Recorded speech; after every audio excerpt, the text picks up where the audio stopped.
Hi guys, today we are gonna learn some new fancy words instead of using very in our conversation. So the first one is very poor, destitute, destitute.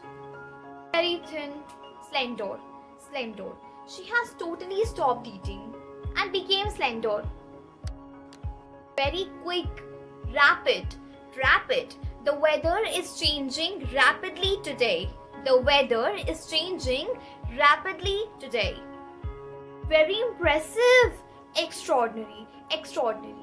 Rohini has given an extraordinary performance in dancing. Rohini has given an extraordinary performance in dancing. Extraordinary. Very dirty, filthy, unhygienic. Very afraid, terrified. Very old, ancient. Very difficult, arduous. Very clean, spotless. Very happy, thrilled, overjoyed, elated, thrilled.